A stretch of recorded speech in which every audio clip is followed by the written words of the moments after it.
In the name of Allah, the most gracious, the most merciful.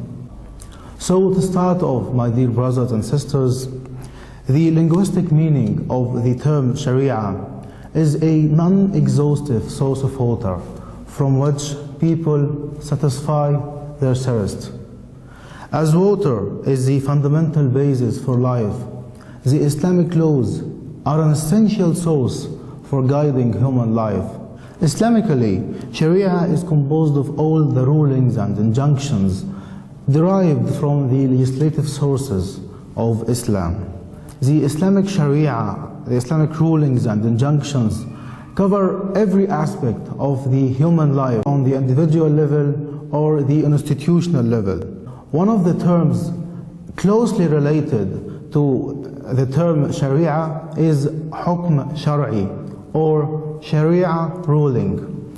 The term Hukm Shar'i in Arabic means the address of the legislator related to our actions. Allah the Almighty says, "And whosoever does not rule according to what Allah has revealed, such are the wrongdoers."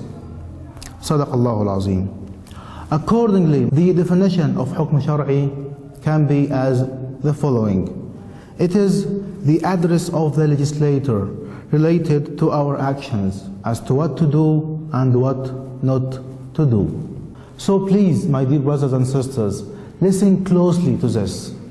Not all commands in the legislative sources are either just fard, compulsory, obligatory, or haram, forbidden, or illegal.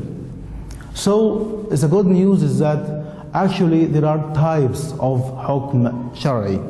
And the rules and principles according to which we classify Hukm Shar'i are in Usul al-Fiqh, or the principles of Islamic jurisprudence. And in Usul al-Fiqh, or the principles of Islamic jurisprudence, we know that there are mainly two aspects of the Hukm Shar'i. The first one of these is Hukm Taklifi, or defining law. And the second one is Hukm Wada'i, or declaratory law. Defining law is the law that defines the rights and the obligations. It's directly related to our actions.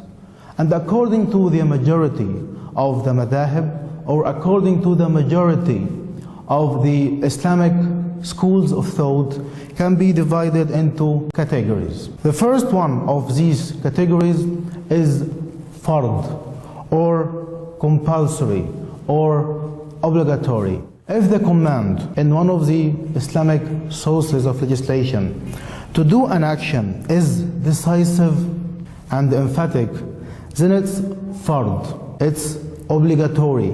The one who complies with a fard or with an obligatory action will be rewarded. However, the one who disobeys becomes sinful, and he or she has to repent and comply and carry out this fard. Category, my dear brothers and sisters, that comes under Hukm Taklifi is Mandub, or Sunnah, or Nafila, which can be translated as recommended. If the instruction to do an action is not decisive, then it's considered Mandub, or recommended. The one who performs it is rewarded and praised. However, the one who does not perform it is not sinful nor blamed. The third category that we have, my dear brothers and sisters, is haram, or prohibited, or forbidden. If the command not to do an action is decisive, then it's haram, or mahdhur, which is illegal, forbidden. The one who commits haram will be sinful. But if the haram action is avoided, the person or the individual, the Muslim, will be rewarded. And the fourth category is makruh, or disliked, or reprehensible, or not preferred. So if the instruction not to do an action is not decisive, then it's considered makruh or reprehensible. The one who abstains is praised and rewarded, while the one who does it is neither sinful nor blamed.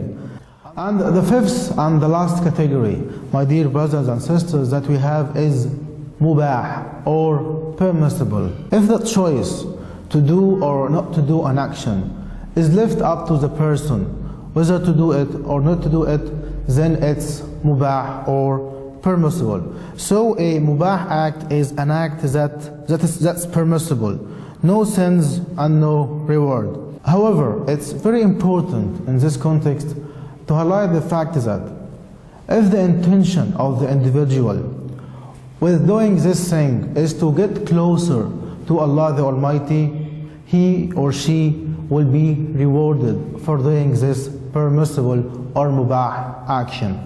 It's also very important to highlight the fact that some of the hukm shari, such as fard, are divided into subcategories.